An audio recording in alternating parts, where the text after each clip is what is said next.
তো যেদিন মুসলমানেরা অনুকরণ করবে ইহুদি খ্রিস্টানের মতো, সেদিন এরা হয়ে যাবে বানর। 1 মিনিট, লন্ডন সাউথ হলে জুমার খুতবা দিয়ে নিচে নামছি, তো যে লোকটা বাসায় খেতে নিয়ে যাবে সে লোকটা আমার আগে আগে হাঁটছে, আমার পিছে পিছে আমি হাঁটছি, আর ওর বাচ্চাটার হাত ধরে আছে। তো বাচ্চাটার ওই চুলটা এভাবে কাটা আছে, 3টে কেঁচি মারা আছে।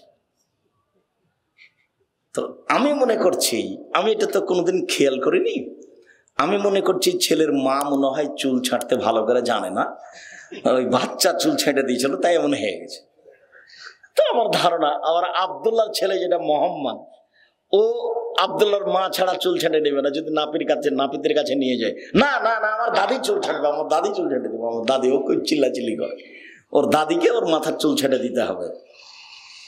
তো আমার ধারণা ওইভাবে কাজ করছে। তো বাঁক ঘুরতেই ওই আপনার নাপিতের ছবি দেওয়া আছে, ওখানে আছে নাপিতের ঘর। তো চট করে চোখে পড়লো, তো এবার হুবাহু কাছাকাছি, তো একই জায়গায়। কি ব্যাপার? তো বলছি, ভাইজান কি খবর? ছেলের মাথার চুলের দেখছি পাশে এভাবে দাগ 3টে কেঁচি মারা আছে, এখানেও দেখছি, তাহলে কি এরকম? যে ইন্না লিল্লাহি ওয়া ইন্না ইলাইহি রাজিউন, লা হাওলা ওয়ালা কুওয়াতা ইল্লা বিল্লাহ। হিন্দু মেয়ে বিবাহ হয়েছে, সিঁথিতে সিঁদুর দিবে, হাতে একটা কি দিবে? শাখা। ওর আদর্শের দাম আছে, ওর আদর্শের দাম আছে। মুসলমান ধর্ম বিক্রি করতে এসেছে, দিনরাত ধর্ম বিক্রি করছে, আদর্শ বিক্রি করছে। মনে রাখবেন, আল্লাহ রাসূল বলছেন, আমার উম্মত ইহুদি খ্রিস্টানের মতো হয়ে যাবে চাল চলনে, আদর্শে।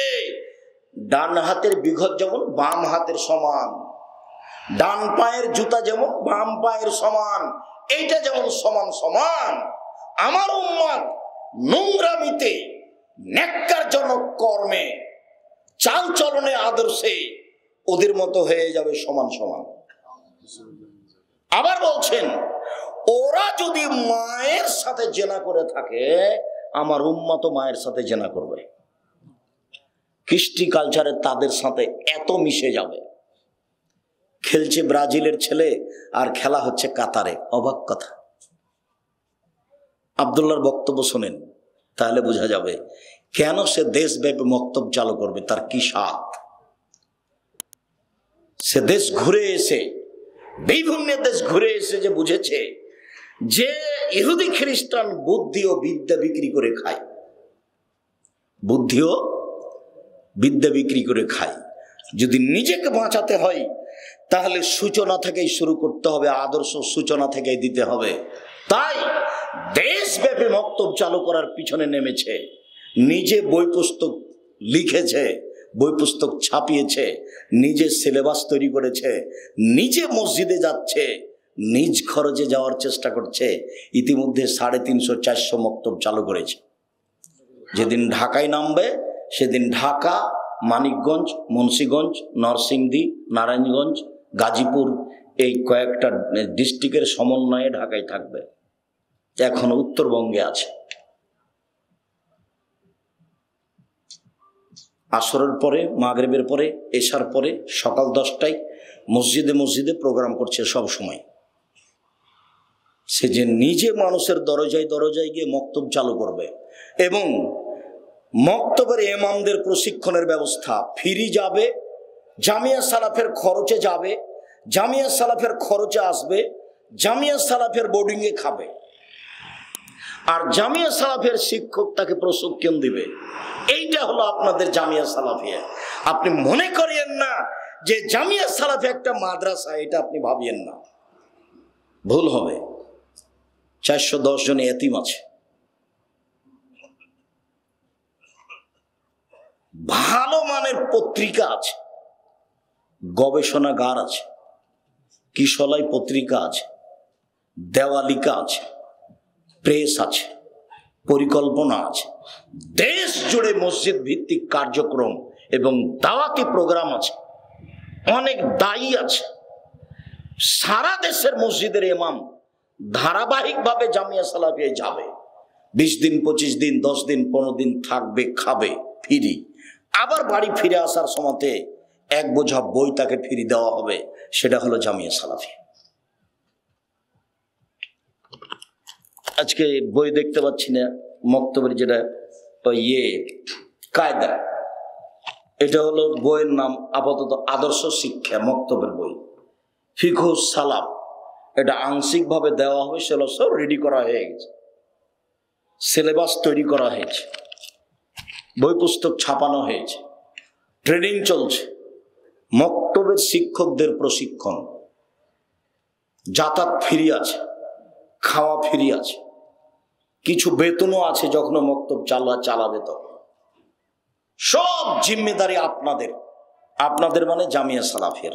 কিভাবে চলে সেটা পরে হিসাব, খালি বলবেন আল্লাহ তুমি জামিয়া সালাফে কবুল করো, এইটুকুর দরকার। জামিয়া সালাফের রসিদ বাহিরে ব্যবহার হয় না, ফকির আমি খালি বলি, আমি দরজায় দরজায় ঘুরি। কোন শিক্ষক জানে না কিভাবে জামিয়া সালাফে চলে, কেউ আদায় করতে পাবে না। কোন শিক্ষক রসিদ বই ব্যবহার করতে পাবে না।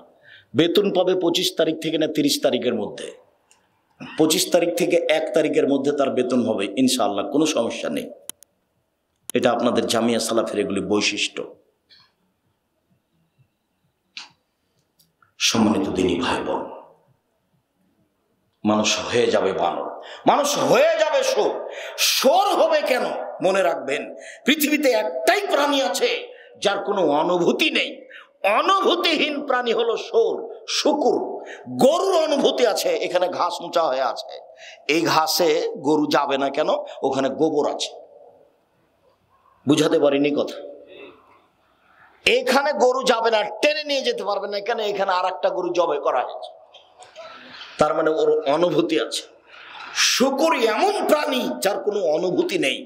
মুসলমান যেদিন অনুভূতিহীন হয়ে যাবে, তার যেদিন কোনো অনুভূতি থাকবে না, সে যখন চুল ছাটাতে ইহুদি খ্রিস্টানের খেলোয়াড়দের নীতি অবলম্বন করবে, প্রায় ছেলেদের মাথার চুল কাজা, ওটা হারাম, তার মানে ওপরখানে চুল আছে, নিচের দিক সব চাচা আছে, এই চুল ছাটাটা এটা হারাম। এভাবে দাগ কাটা আছে, এটা ইহুদি খ্রিস্টানদের দিন এটা হারাম। ছেলের গায়ে একটা গেঞ্জি আছে, 10 লেখা আছে, খেলোয়াড় 10 নাম্বার, ওকে দেখতে দেখতে বুদ্ধি শেষ, কি স্যার নামাজ পড়বে ও? ইহুদি খ্রিস্টান দ্বারা আদর্শ দিয়ে ঘেরা অফিস, আদালত, কোর্ট কাচারি, শিক্ষা প্রতিষ্ঠান, মাঠ ঘাট, রাস্তা, গ্রামগঞ্জ, মোবাইল, ফ্যাক্স মেশিন, সব কিছু কার নীতি দিয়ে ঘেরা? ইহুদি খ্রিস্টানদের নীতি দিয়ে ঘেরা। একটুকু খারাপ লাগে না বাপ মাকে, একটুকু খারাপ লাগে না, তার মানে বাপ মায়ের কোনো অনুভূতি নাই। মানুষ যেদিন অনুভূতিহীন হয়ে যাবে, সেদিন তারা হয়ে যাবে শোর। বলেন তো অনুভূতিহীন প্রাণী কোনটা? শুকুর।